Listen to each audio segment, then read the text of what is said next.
Pagi itu dimulai dengan bunyi kursi kayu yang digeser perlahan, seperti seseorang yang takut mengganggu sunyi. Pak Raka, lelaki renta berusia 72 tahun, duduk di teras rumahnya sambil mengenakan masker lusuh yang selalu setia menutup wajahnya. Rumah itu tidak besar, tapi terasa terlalu lapang untuk dihuni seorang diri. Dulu, tawa anaknya sering memenuhi setiap sudut. Sekarang, hanya angin pagi yang lewat tanpa permisi. Pak Raka menatap pintu depan. Ia tahu pintu itu jarang sekali dibuka dari luar untuknya. Sejak penyakit itu datang, penyakit menular yang membuat orang-orang takut, hidupnya berubah pelan-pelan. Bukan hanya tubuhnya yang melemah, tetapi juga hubungan paling penting dalam hidupnya, hubungannya dengan anaknya sendiri, Arga. Pak Raka bukan orang yang tidak peduli kesehatan. Ia minum obat tepat waktu, menjaga kebersihan, dan mengikuti semua anjuran dokter. Dokter bahkan pernah berkata dengan lembut,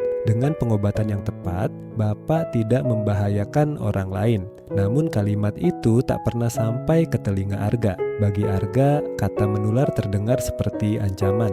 Sejak hari itu, pelukan terakhir menjadi kenangan yang tak pernah terulang. Pak Raka batuk kecil, segera menutup mulutnya dengan sapu tangan bersih.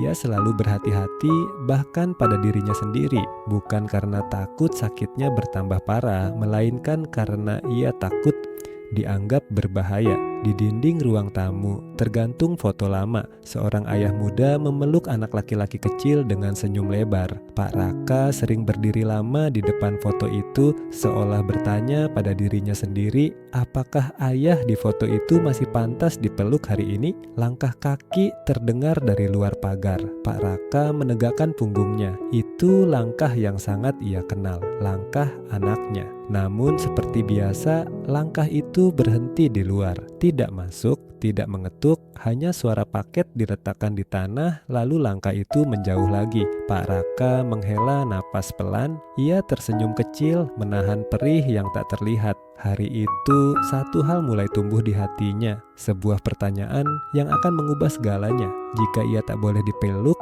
masihkah ia boleh berharap? Pertanyaan itu berputar-putar di kepala Pak Raka, bahkan setelah langkah Arga benar-benar menghilang di ujung jalan. Ia berdiri perlahan, lututnya sedikit bergetar, lalu berjalan mendekati pagar. Paket kecil di tanah itu masih utuh, rapi, seperti selalu. Makanan, vitamin, dan obat-obatan. Semua kebutuhan jasmani terpenuhi, namun tak satu pun berisi kehangatan. Pak Raka memungut paket itu dengan tangan yang bergetar halus. Ia menoleh ke kiri dan kanan, berharap Arga masih ada di sana.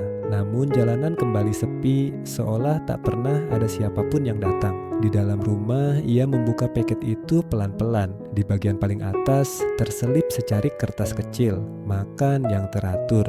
Hanya itu, tak ada tanda tangan, tak ada sapaan, tak ada panggilan ayah. Pak Raka duduk memandangi tulisan itu lama sekali. Bukan marah yang ia rasakan, melainkan kehilangan. Ia tahu anaknya peduli, namun kepedulian itu kini dibungkus oleh jarak dan ketakutan. Batuknya kembali datang, kali ini lebih berat. Ia segera mengambil obat dan meneguk air putih, mengikuti aturan dokter dengan disiplin. Penyakitnya memang menular, tapi tidak menyebar lewat udara terbuka atau sentuhan singkat seperti yang selama ini ditakuti Arga. Dokter sudah menjelaskannya berulang kali. Sayangnya penjelasan medis kalah oleh bisikan ketakutan. Sore hari, Pak Raka memberanikan diri menelepon Arga. Nada sambung terdengar lama, terlalu lama sebelum akhirnya terangkat. Ya, suara Arga terdengar kaku. Ayah cuma mau tanya, kamu sudah makan? Tanya Pak Raka hati-hati seperti berjalan di atas lantai rapuh. Aku baik-baik saja, jawab Arga singkat. Ayah jaga jarak saja, ya, itu lebih aman. Kalimat itu seperti pintu yang ditutup perlahan tapi rapat. Pak Raka ingin berkata banyak, ingin menjelaskan bahwa penyakitnya bisa dikendalikan, bahwa ia sudah menjalani pengobatan, bahwa rasa takut tidak selalu sejalan dengan fakta. Namun semua kata itu tertahan di dadanya. Baik, hanya itu yang keluar dari mulutnya. Telepon terputus, sunyi kembali memenuhi rumah. Malam itu, Pak Raka menulis sesuatu di buku kecil miliknya. Bukan keluhan, bukan amarah, melainkan catatan tentang hari-hari yang semakin sepi dan satu harapan kecil yang masih ia simpan diam-diam. Ia menulis satu kalimat terakhir sebelum menutup buku itu. Suatu hari, aku ingin anakku tahu, aku tidak pernah berniat menyakitinya.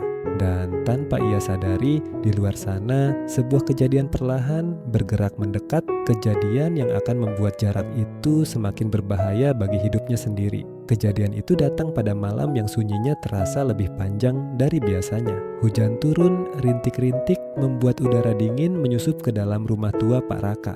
Ia terbangun dengan napas yang terasa lebih pendek, dada terasa berat seolah ada beban yang menekan perlahan. Ia duduk di tepi ranjang, mencoba menenangkan diri seperti yang diajarkan dokter. Ia meraih telepon genggam di samping bantal. Jarum jam menunjukkan pukul 2 dini hari. Nama Arga tertera di layar, nomor yang sangat ia hafal. Jarinya sempat menggantung di udara. Ia tahu Arga khawatir, tapi juga tahu Arga selalu menjaga jarak. Menelpon berarti meminta bantuan, dan meminta bantuan berarti membuka peluang ditolak. Batuk kecil itu datang lagi, membuat pikirannya buyar. Pak Raka menarik napas dalam-dalam dan menekan tombol panggil. Nada sambung terdengar. 1, 2, 3. Tak terangkat. Ia mencoba sekali lagi. Kali ini telepon diangkat, tapi suara di seberang terdengar cemas sekaligus ragu. "Ada apa ya?" tanya Arga cepat. "Ayah cuma merasa kurang enak badan," jawab Pak Raka pelan. "Mungkin butuh ditemani sebentar." Hening beberapa detik, Pak Raka bisa membayangkan wajah anaknya di seberang sana, penuh pertimbangan dan ketakutan. "Kalau begitu, ayah minum obat dulu," kata Arga akhirnya. "Aku bisa kirim sesuatu besok pagi." "Besok pagi?" Kata-kata itu menggantung di udara terlalu jauh untuk malam ini. "Baik," jawab Pak Raka lagi. Selalu kata yang sama, telepon ditutup. Pak Raka meletakkan ponselnya perlahan, seolah benda itu bisa pecah jika disentuh terlalu keras. Ia berjalan tertatih ke ruang tamu, duduk di kursi kayu yang sering menemaninya. Dari jendela, ia melihat lampu rumah tetangga masih menyala. Ia ingin mengetuk pintu mereka, tapi penyakitnya membuatnya ragu. Ia tak ingin menambah rasa takut di hati orang lain. Malam itu, Pak Raka melewati waktu dengan menahan rasa tidak nyaman sendirian. Bukan karena tidak ada yang bisa menolong, tetapi karena jarak yang dibangun oleh ketakutan telah memutus jalur pertolongan. Pagi datang dengan langkah pelan. Cahaya matahari menyelinap masuk, menemukan Pak Raka tertidur di kursi dengan tubuh lelah dan mata sembab. Di luar pagar, suara langkah kembali terdengar. Paket pagi itu diletakkan seperti biasa. Namun kali ini, Pak Raka tidak segera bangun untuk mengambilnya. Dan tanpa ia sadari, di luar sana, sebuah kejadian perlahan bergerak mendekat. Kejadian yang akan membuat jarak itu semakin berbahaya bagi hidupnya sendiri. Kejadian itu datang pada malam yang sunyinya terasa lebih panjang dari biasanya. Hujan turun, rintik-rintik membuat udara dingin menyusup ke dalam rumah tua Pak Raka. Ia terbangun dengan napas yang terasa lebih pendek, dada terasa berat seolah ada beban yang menekan perlahan. Ia duduk di tepi ranjang, mencoba menenangkan diri seperti yang diajarkan dokter. Ia meraih telepon genggam di samping bantal. Jarum jam menunjukkan pukul 2 dini hari. Nama Arga tertera di layar, nomor yang sangat ia hafal. Jarinya sempat menggantung di udara. Ia tahu Arga khawatir, tapi juga tahu Arga selalu menjaga jarak. Menelpon berarti meminta bantuan, dan meminta bantuan berarti membuka peluang ditolak. Batuk kecil itu datang lagi, membuat pikirannya buyar. Pak Raka menarik napas dalam-dalam dan menekan tombol panggil. Nada sambung terdengar. 1, 2, 3, tak terangkat. Ia mencoba sekali lagi. Kali ini telepon diangkat, tapi suara di seberang terdengar cemas sekaligus ragu. "Ada apa ya?" tanya Arga cepat. "Ayah cuma merasa kurang enak badan," jawab Pak Raka pelan. "Mungkin butuh ditemani sebentar." Hening beberapa detik. Pak Raka bisa membayangkan wajah anaknya di seberang sana penuh pertimbangan dan ketakutan. "Kalau begitu, ayah minum obat dulu," kata Arga akhirnya. "Aku bisa kirim sesuatu besok pagi." "Besok pagi."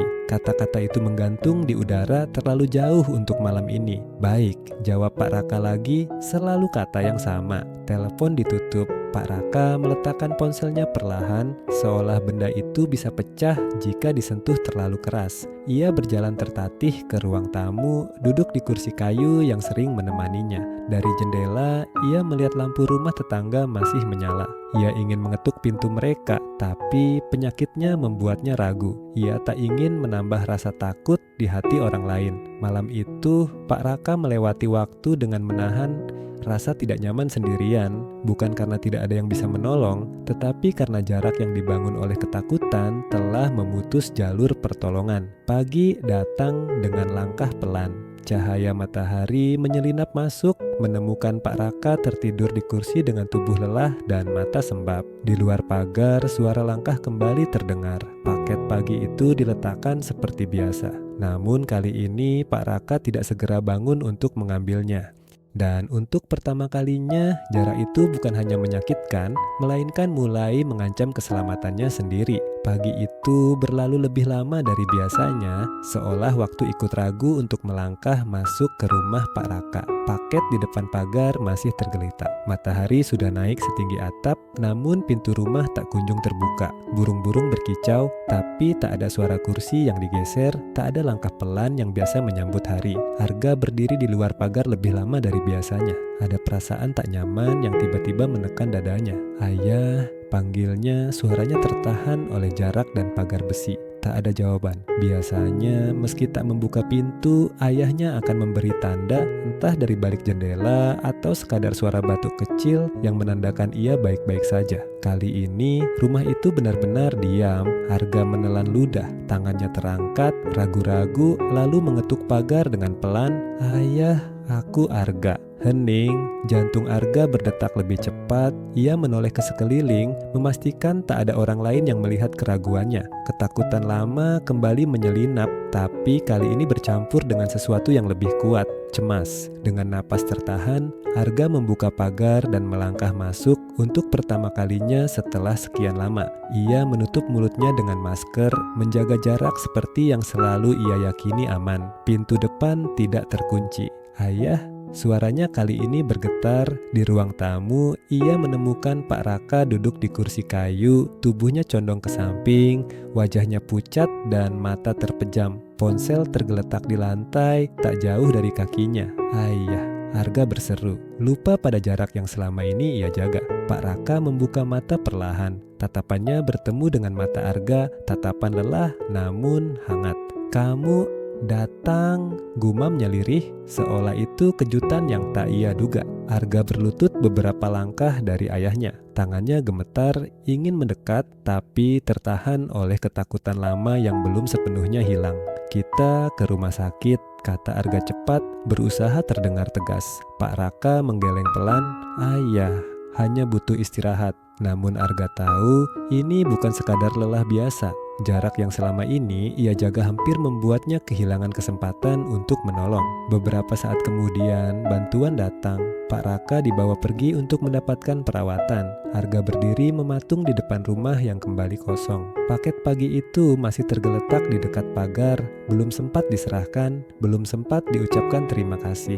Dan di dalam hati Arga untuk pertama kalinya muncul pertanyaan yang mengusik. Apakah jarak yang ia jaga selama ini benar-benar melindungi atau justru hampir merenggut segalanya? Pertanyaan itu terus menggema di kepala Arga saat ia duduk di kursi ruang tunggu yang dingin dan panjang. Lampu-lampu putih menyala tanpa ekspresi. Jam dinding berdetak pelan, seolah menghitung waktu yang tak bisa ia percepat. Di seberangnya, pintu ruang perawatan tertutup rapat, memisahkan Arga dari ayahnya dengan cara yang terasa terlalu familiar. Seorang petugas keluar, membawa map tipis.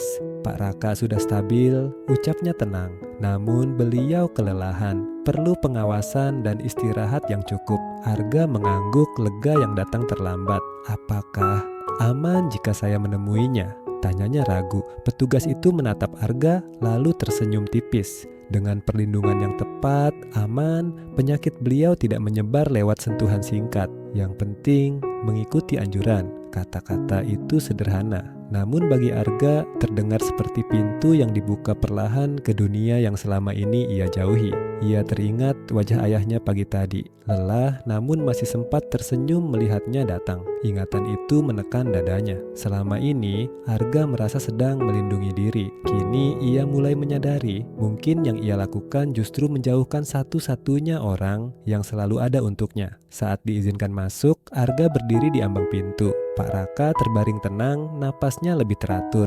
Masker masih menutup wajah Renta itu, seperti simbol jarak yang tak pernah benar-benar pergi. "Ayah," panggil Arga pelan. Mata Pak Raka terbuka, senyumnya muncul perlahan, hangat, seolah tak pernah ada jarak di antara mereka. "Kamu di sini," ucapnya lirih. Ayah tidak ingin merepotkan. Arga ingin menjawab, ingin meminta maaf, ingin mendekat, namun kakinya masih terpaku di tempat. Ia hanya berdiri, menjaga jarak beberapa langkah, jarak yang kini terasa jauh lebih menyakitkan daripada sebelumnya. Di luar ruangan itu, keputusan besar mulai tumbuh di hati Arga. Keputusan yang akan menentukan apakah ia akan terus hidup dengan rasa aman yang kosong atau mulai belajar memahami meski harus melawan ketakutannya sendiri. Dan tanpa disadari Arga, bagi Pak Raka, waktu tak lagi selapang dulu. Setiap detik kini menjadi harapan yang rapuh. Kalimat itu seakan menggantung di udara ketika Arga berdiri menatap ayahnya yang kembali terlelap. Di balik kaca jendela ruang perawatan, sore meredup perlahan. Cahaya jingga memantul di lantai, mengingatkan Arga pada masa kecilnya saat ayah selalu menunggu di teras setiap senja, memastikan ia pulang dengan selamat. Dulu, jarak tak pernah ada. Yang ada hanya kepastian. Seorang dokter menghampiri Arga dengan langkah tenang. "Kondisi ayahmu membutuhkan kedisiplinan," katanya lembut. "Obat harus diminum teratur dan yang tak kalah penting, beliau tidak boleh merasa sendirian. Penyakitnya bisa dikendalikan, tapi kelelahan dan rasa terasing memperberat segalanya." Arga menunduk. Kata terasing menusuk lebih dalam daripada istilah medis manapun. "Apakah saya bisa merawat beliau di rumah?" tanyanya, ragu sekaligus berharap. Dokter mengangguk.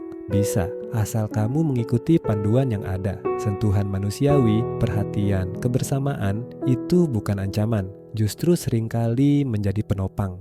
Kata-kata itu terasa seperti kebenaran yang selama ini ia hindari. Malamnya Pak Raka terbangun dan mendapati Arga masih di sana, duduk lebih dekat dari sebelumnya. Tak sedekat dulu, tapi jarak itu mulai menyempit. "Ayah tidak ingin kamu takut," ujar Pak Raka pelan. "Ayah baik-baik saja, sungguh." Arga menggeleng. "Yang tidak baik caraku selama ini." Ia ingin menggenggam tangan ayahnya. Ingin, namun gerakan itu terhenti setengah jalan, seperti kebiasaan lama yang belum sepenuhnya luruh. Pak Raka melihatnya tersenyum kecil, senyum orang tua yang lebih memilih memahami daripada menuntut. Keesokan harinya, Pak Raka diperbolehkan pulang.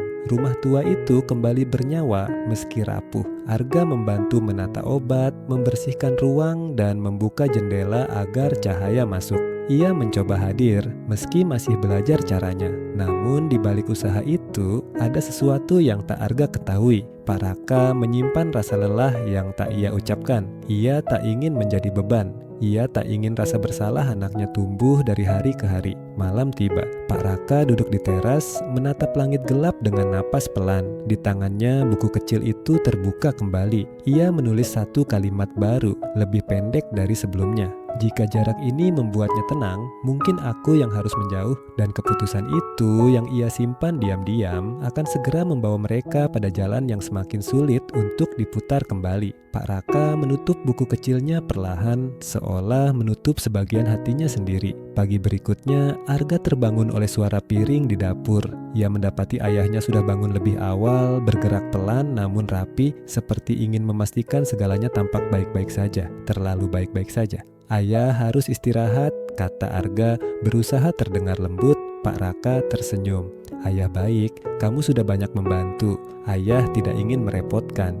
Kalimat itu diucapkan ringan, tapi Arga merasakan sesuatu yang ganjil, seolah ayahnya sedang bersiap pergi, bukan sekadar memasak sarapan. Hari-hari berikutnya, Pak Raka semakin mandiri. Ia menolak ditemani ke ruang tamu, memilih duduk sendiri di teras.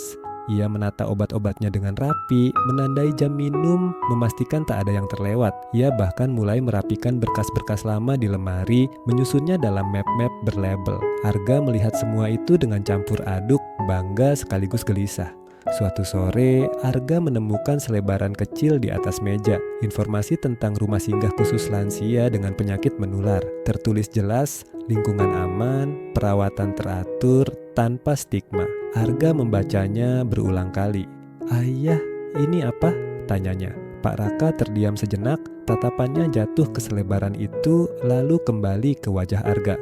"Tempat di mana ayah tidak akan membuat siapapun takut," jawabnya pelan. Arga ingin menyangkal, ingin berkata bahwa ketakutan itu sudah mulai luruh. Namun, kata-kata itu kalah cepat dari rasa bersalah yang menumpuk. Malam itu, Pak Raka menetapkan tujuannya, bukan untuk pergi karena menyerah, melainkan untuk melindungi anaknya dari rasa takut yang terus menghantui. Ia ingin memastikan Arga bisa hidup tenang, meski harus kehilangan kehadiran seorang ayah. Sementara itu, Arga duduk di kamarnya, menatap dinding dengan pikiran berkecamuk. Ia sadar jika membiarkan ayah pergi, ia mungkin akan aman. Namun aman tanpa ayah terasa seperti kemenangan yang hampa. Di antara dua niat baik yang saling bertabrakan, jarak kembali tumbuh. Kali ini bukan karena penyakit, melainkan karena tujuan yang disembunyikan.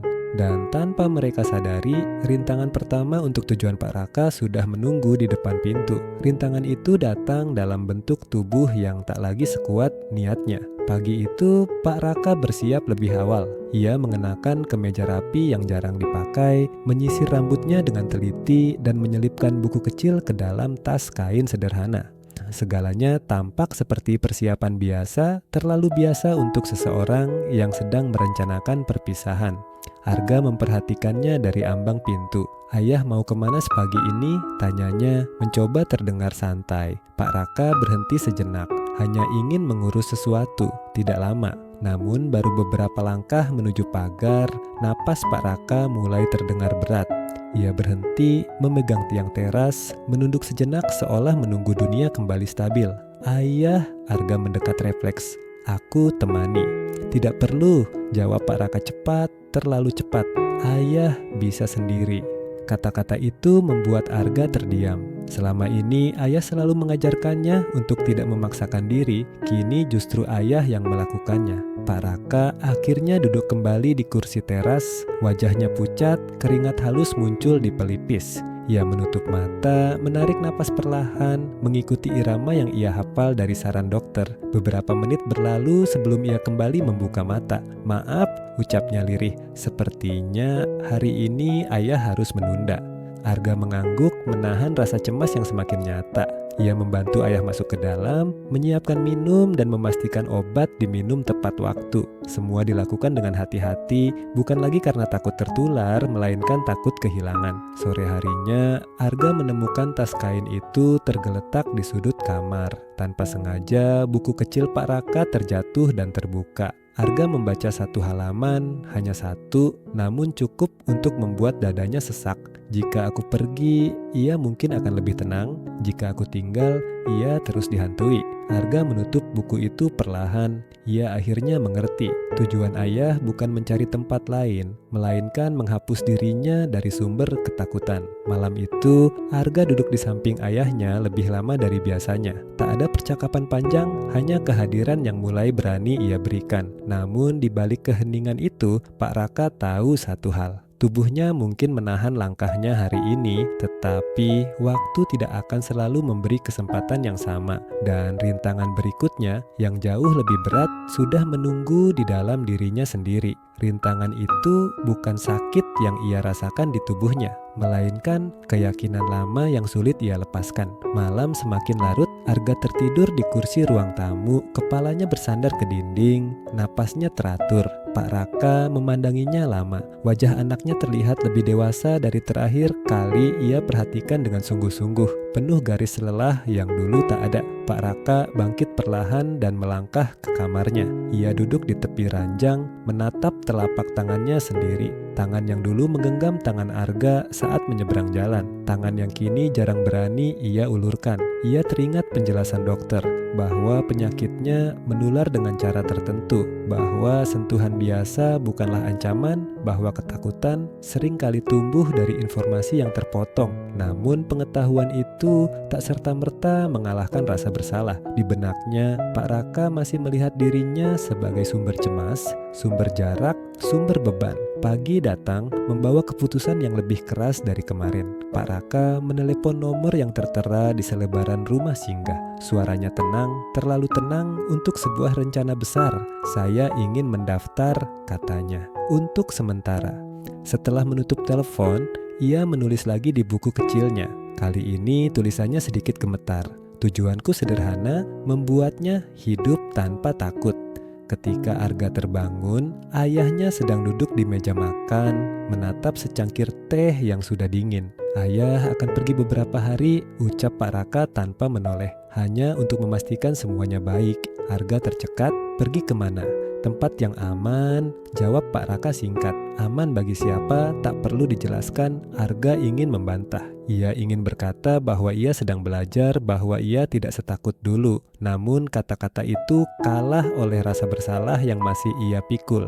"Kalau itu yang ayah mau," ucap Arga akhirnya, suaranya hampir tak terdengar. Pak Raka mengangguk. Di dalam dadanya ada perih yang tak ia izinkan muncul ke wajahnya. Rintangan itu kini jelas.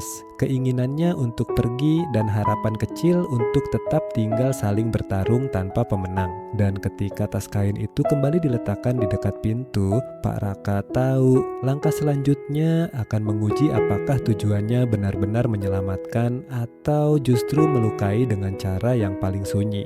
Apakah tujuannya benar-benar menyelamatkan atau justru melukai dengan cara yang paling sunyi? Pertanyaan itu menemani Pak Raka ketika pagi akhirnya tiba dengan langit pucat tanpa matahari. Tas kain sudah berada di dekat pintu. Isinya sederhana, pakaian secukupnya, obat-obatan, dan buku kecil yang tak pernah ia tinggalkan. Rumah itu tampak lebih rapi dari biasanya, seolah Pak Raka ingin meninggalkan kesan bahwa ia pergi tanpa meninggalkan beban. Arga berdiri di ruang tamu menatap tas itu lama. "Ayah, berapa lama?" tanyanya. "Tidak lama," jawab Pak Raka, senyum tipis terbit di wajahnya. "Sampai kamu benar-benar tenang."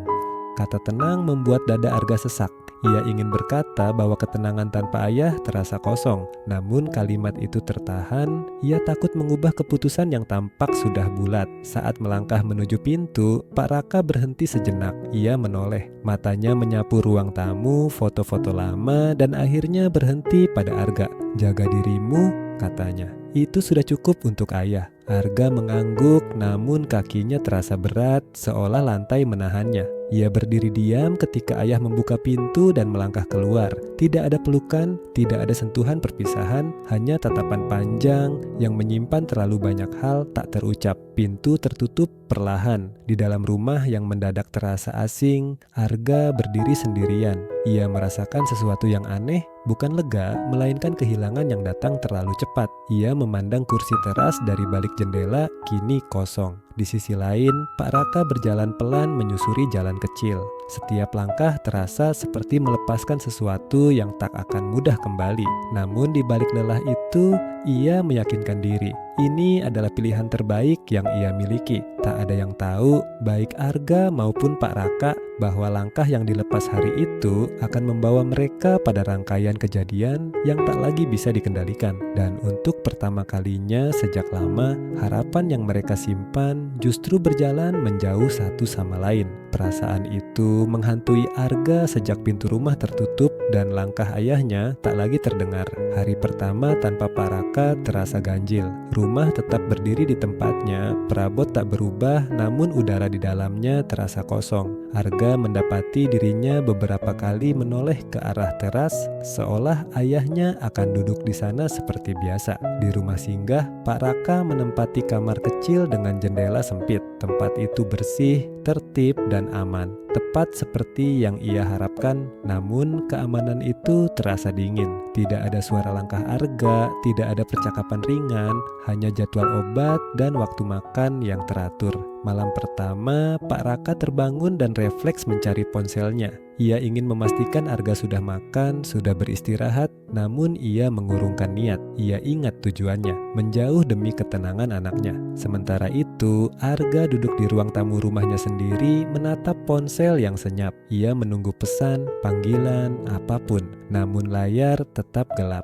Untuk pertama kalinya, ia menyadari jarak yang dulu ia pilih kini berbalik menjadi kesunyian yang menyakitkan. Hari-hari berlalu dengan cepat dan lambat sekaligus. Arga mulai membaca lebih banyak tentang penyakit ayahnya, tentang cara penularan yang sering disalahpahami, tentang betapa pentingnya dukungan emosional dalam proses pemulihan. Setiap paragraf terasa seperti cermin yang memantulkan penyesalan. Ayah tidak berbahaya, gumam Arga suatu malam, menyadari kebenaran yang seharusnya ia pahami sejak awal. Ia menghubungi rumah singgah, ingin berbicara dengan ayah. Namun petugas berkata dengan sopan, "Pak Raka sedang beristirahat, kami akan sampaikan." Pesan itu tak pernah langsung sampai. Di kamar kecilnya, Pak Raka duduk menatap buku kecil yang kini penuh halaman.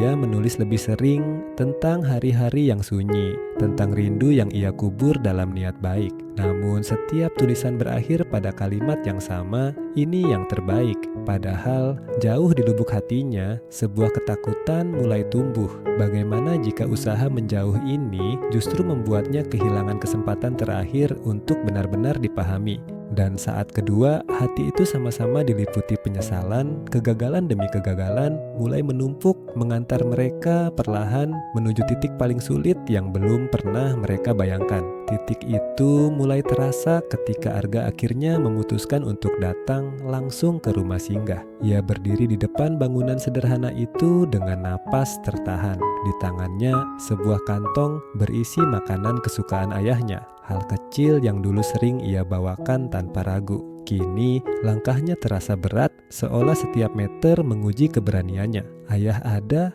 tanya Arga pada petugas di meja depan. Petugas itu tersenyum sopan lalu membuka berkas. "Pak Raka sedang mengikuti pemeriksaan rutin, mungkin agak lama."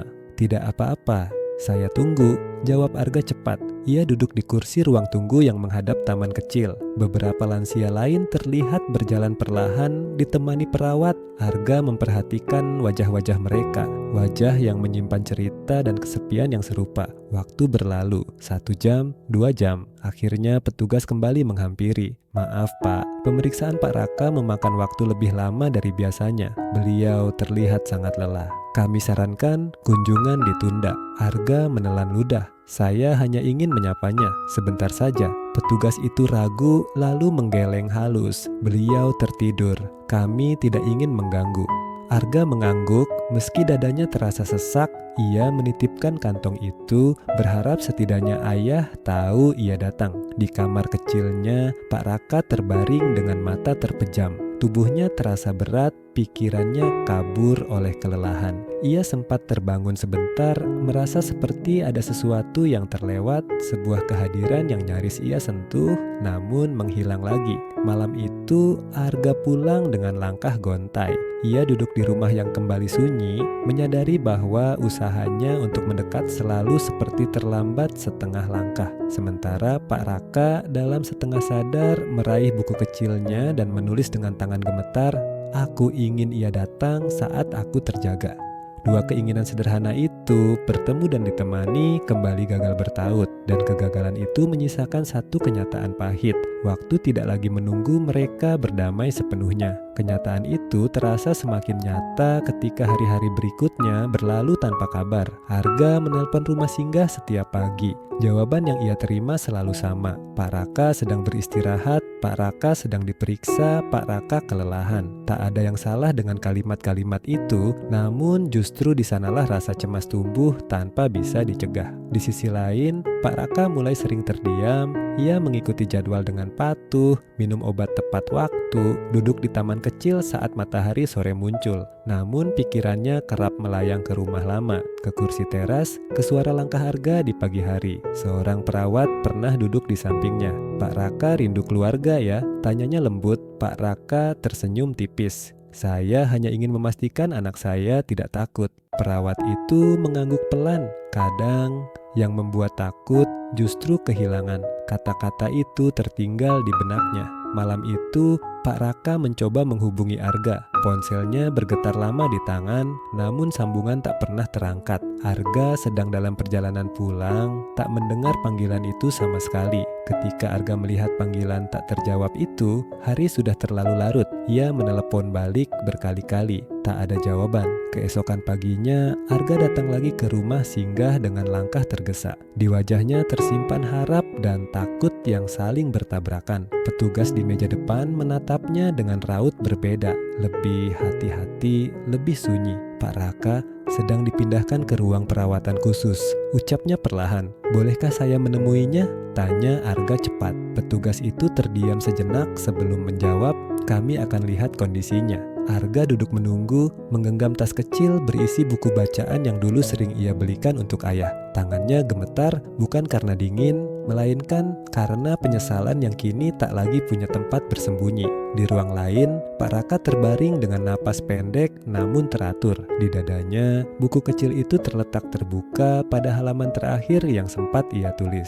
"Jika aku tak sempat kembali, semoga ia tahu, aku tak pernah menjauh karena tak cinta." Dan ketika pintu ruang perawatan perlahan terbuka, Arga melangkah masuk dengan satu kesadaran yang mengguncang. Semua usaha yang mereka lakukan sejauh ini mungkin tak cukup dan pilihan tersulit kini berdiri tepat di hadapan mereka. Arga berhenti di ambang pintu ruang perawatan, napasnya tertahan oleh pemandangan yang tak pernah ia bayangkan akan datang secepat ini. Pak Raka terbaring tenang, wajahnya pucat namun damai. Alat pemantau berbunyi pelan, ritmenya teratur namun rapuh. Masker masih terpasang, seperti simbol jarak yang sejak awal memisahkan mereka. Di sisi ranjang, buku kecil itu terbuka, halaman terakhir menatap Arga seolah menunggu. Seorang dokter mendekat dengan langkah hati-hati. Kondisi beliau melemah karena kelelahan berkepanjangan, ujarnya lembut. "Pengobatan tetap berjalan, tapi ada satu hal yang tak bisa kami berikan." "Apa itu?" tanya Arga, suaranya bergetar.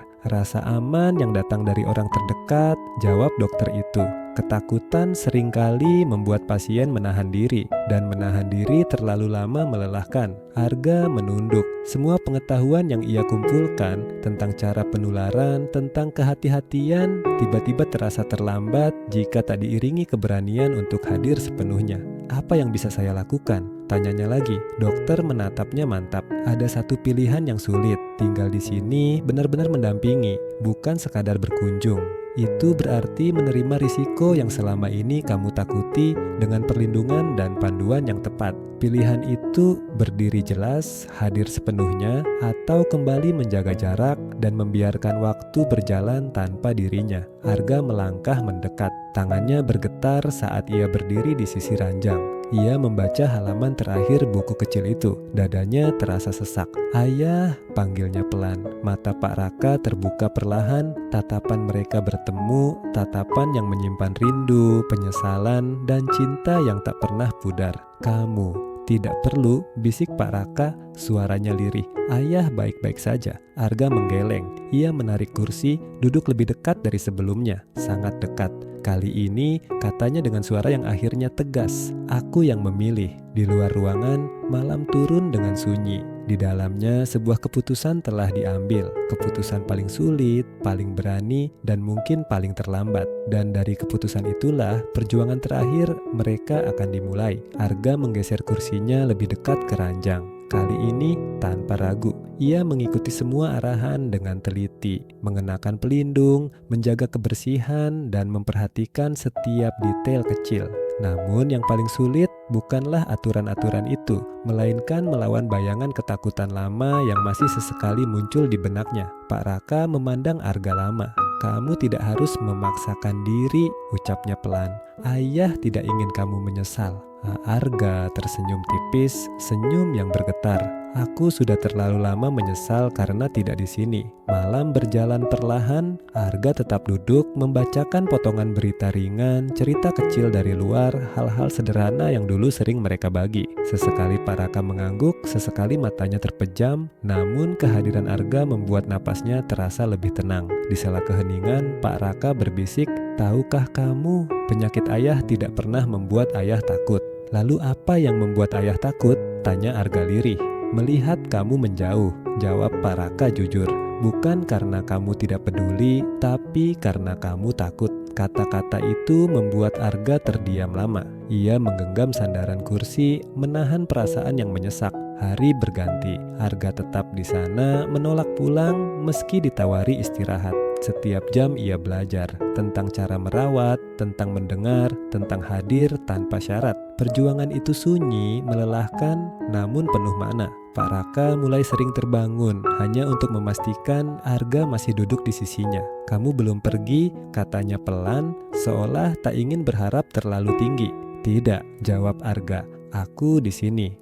Namun di balik kebersamaan yang akhirnya terwujud itu, tubuh Pak Raka tetap bergulat dengan keterbatasannya sendiri, dan Arga mulai menyadari sebuah kenyataan yang menyakitkan. Hadir sepenuhnya tidak selalu berarti mampu mengubah segalanya.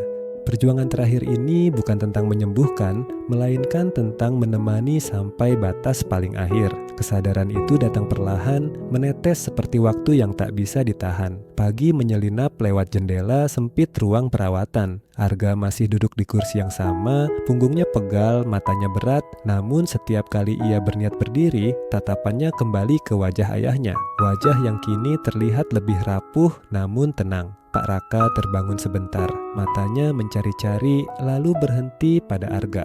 "Kamu masih di sini?" ucapnya lirih seperti memastikan mimpi tidak menipunya. "Aku tidak kemana-mana," jawab Arga pelan. Pak Raka mengangguk, napasnya teratur namun pendek. "Kalau begitu, ayah tenang."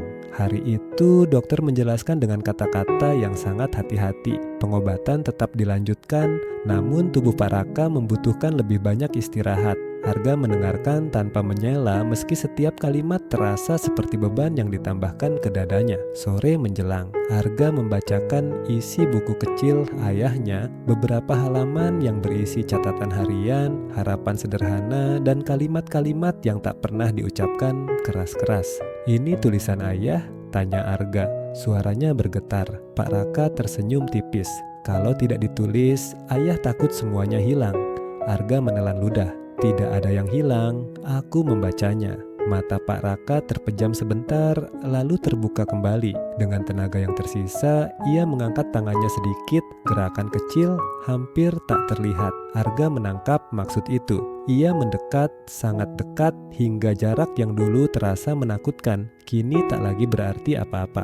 Tangannya berhenti beberapa sentimeter dari tangan ayahnya. Tak ada rasa takut, yang ada hanya kesadaran betapa lama ia menunggu momen ini. Pak Raka tidak memaksa.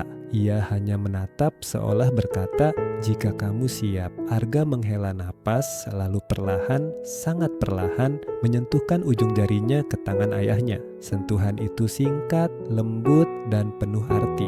Tak terjadi apa-apa selain satu hal, jarak yang selama ini membelenggu akhirnya runtuh. Air mata Arga jatuh tanpa suara. Pak Raka tersenyum, senyum paling tenang yang pernah ia berikan. "Terima kasih," bisiknya. "Sekarang ayah tidak sendiri."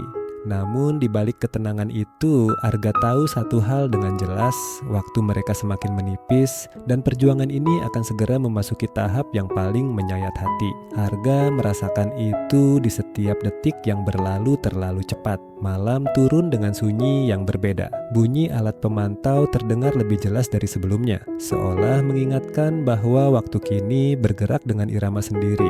Arga tetap duduk di sisi ranjang, tangannya masih dekat dengan tangan ayahnya. Tak selalu menyentuh, namun tak lagi menjauh. Pak Raka membuka mata perlahan. "Arga," panggilnya lirih. "Iya, iya," jawab Arga cepat, mencondongkan tubuhnya. "Kalau nanti ayah tidak banyak bicara," ucap Pak Raka dengan napas pendek. Itu bukan karena ayah tidak ingin, hanya tenaganya disimpan. Arga mengangguk menahan emosi yang menggenang. "Tidak apa-apa, aku di sini." Beberapa saat mereka terdiam, keheningan itu tak lagi menakutkan. Ia justru dipenuhi hal-hal yang tak perlu diucapkan. Kenangan tentang pagi di teras, tentang paket yang diletakkan di pagar, tentang jarak yang dulu mereka kira sebagai perlindungan. "Maafkan ayah," bisik Pak Raka tiba-tiba. Karena memilih menjauh, Arga menggeleng cepat. "Akulah yang terlalu lama takut." Pak Raka tersenyum tipis. "Kita sama-sama belajar, hanya waktunya berbeda." Malam semakin larut, Pak Raka tertidur dengan napas tenang. Arga tak memejamkan mata, seolah takut kehilangan satu detik pun. Ia memperhatikan setiap tarikan napas ayahnya, menjaganya seperti menjaga nyala lilin yang hampir habis. Saat fajar mulai menyentuh jendela, Pak Raka terbangun sekali lagi. Tatapannya mencari Arga, dan ketika menemukan, ia terlihat lega. "Kamu tetap di sini," katanya lirih. "Aku janji," jawab Arga. "Sampai kapanpun." Pak Raka menutup mata perlahan, senyum kecil masih tersisa. Arga merasakan keheningan yang berbeda, lebih dalam, lebih hening dari sebelumnya. Ia tetap duduk, tetap menemani meski hatinya bergetar hebat. Dan di saat itulah Arga menyadari satu hal yang tak bisa dihindari. Perjuangan terakhir ini telah mereka jalani seutuhnya. Dan kini mereka hanya bisa menyerahkan sisa waktu pada ketenangan. Ketenangan itu datang perlahan, lalu menetap dengan cara yang tak pernah Arga bayangkan sebelumnya. Pagi telah sepenuhnya tiba. Cahaya lembut menyentuh wajah Pak Raka yang terbaring tenang. Arga masih duduk di sisi ranjang, tak bergerak, seolah tubuhnya takut mengganggu momen yang begitu rapuh. Ia memperhatikan napas ayahnya, teratur, pelan, lalu semakin jarang. Arga menahan napasnya sendiri, menunggu satu tarikan berikutnya yang terasa lebih lama dari sebelumnya. Ruangan itu dipenuhi sunyi yang tak biasa, sunyi yang bukan kosong, melainkan penuh oleh segala yang telah mereka lalui. Seorang perawat masuk dengan langkah sangat hati-hati. Ia menatap Pak Raka, lalu menoleh pada Arga dengan sorot mata yang lembut namun berat. Tak ada kata yang diucapkan, namun Arga mengerti. Ia menggenggam tangan ayahnya untuk terakhir kalinya, kali ini tanpa ragu, tanpa takut. Sentuhan itu hangat dalam ingatan, meski waktu telah berhenti bergerak seperti sebelumnya. "Terima kasih," bisik Arga. "Bukan hanya untuk malam tadi, tetapi untuk seluruh hidup yang pernah mereka bagi." Beberapa saat kemudian, Arga berdiri di luar ruang perawatan. Dunia berjalan seperti biasa, orang berlalu lalang, suara langkah, suara pintu. Sementara di dalam dirinya, segalanya berubah. Ia teringat buku kecil ayahnya, tentang jarak, tentang rasa takut, tentang cinta yang memilih diam demi melindungi. Hari itu, Arga pulang ke rumah lama. Ia membuka pagar, melangkah masuk, dan duduk di kursi teras yang selama ini kosong. Untuk pertama kalinya, ia duduk di sana tanpa rasa takut. Di atas meja kecil, ia meletakkan buku kecil Pak Raka, terbuka pada halaman terakhir. Dan di tengah kesunyian rumah itu, Arga mulai memahami. Kehilangan memang menyakitkan, tetapi pemahaman yang datang terlambat bisa menjadi pelajaran yang tak ternilai. Pelajaran itu mulai terasa nyata ketika Arga membuka hari-hari setelah kepergian ayahnya. Rumah tua itu kembali sunyi, namun bukan sunyi yang sama seperti dulu. Kini, setiap sudut terasa menyimpan jejak, kursi teras yang menghadap jalan, pagar tempat paket-paket pernah diletakkan, dan ruang tamu yang dulu dipenuhi jarak tak kasat mata. Arga membersihkan rumah perlahan. Di setiap laci, ia menemukan potongan hidup ayahnya, catatan jadwal obat, resep dokter, dan selebaran edukasi tentang penyakit menular yang menjelaskan dengan jelas cara penularannya. Hal-hal yang seharusnya ia pahami sejak awal. Ia membaca semuanya dengan saksama. Tertulis bahwa penyakit itu tidak menular lewat sentuhan biasa, bahwa kebersamaan dengan kehati-hatian justru dianjurkan, dan bahwa dukungan keluarga berperan besar dalam ketahanan batin pasien. Arga duduk di lantai, memejamkan mata. Ketakutan yang dulu ia pelihara runtuh satu persatu, digantikan oleh penyesalan yang lebih jujur.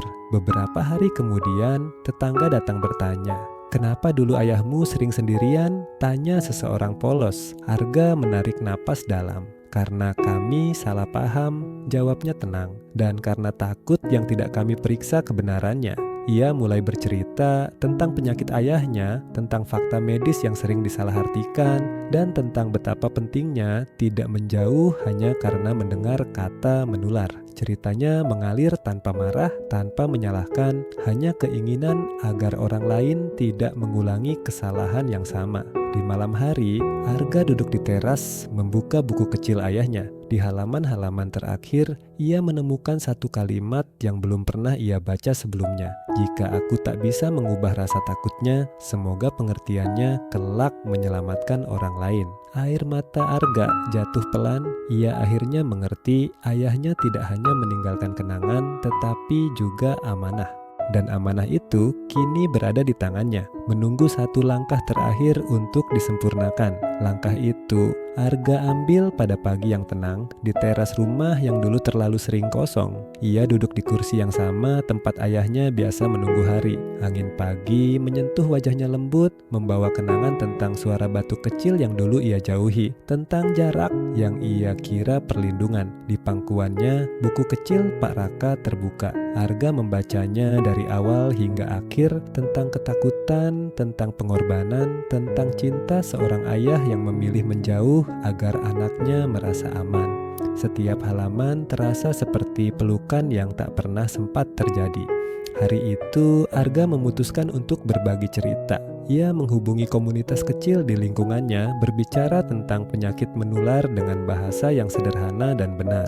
Ia menjelaskan bahwa tidak semua penyakit menular menyebar lewat sentuhan, bahwa rasa takut sering tumbuh dari ketidaktahuan, dan bahwa menjauh tanpa memahami bisa melukai lebih dalam daripada penyakit itu sendiri. Orang-orang mendengarkan, sebagian terdiam, sebagian mengangguk perlahan. Sore harinya, Arga kembali ke rumah. Ia berdiri di depan foto lama, seorang ayah muda memeluk anak kecil dengan senyum lebar. Untuk pertama kalinya, Arga menatap foto itu tanpa rasa sesak.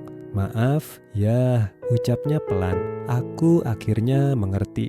Ia duduk di kursi teras dan menutup mata. Dalam keheningan itu, ia membayangkan sesuatu yang sederhana, dirinya memeluk ayahnya tanpa takut, tanpa jarak. Pelukan yang hangat meski hanya hidup dalam ingatan. Air mata jatuh, namun kali ini disertai ketenangan. Arga tahu ia tak bisa mengubah masa lalu. Namun, ia bisa memastikan satu hal. Tak ada lagi orang yang harus merasa tak boleh dipeluk hanya karena disalahpahami. Dan di rumah tua yang kini dipenuhi makna, cerita Pak Raka berakhir bukan sebagai kisah tentang penyakit, melainkan tentang cinta, jarak, dan pelajaran yang menyayat hati, namun menyelamatkan banyak jiwa.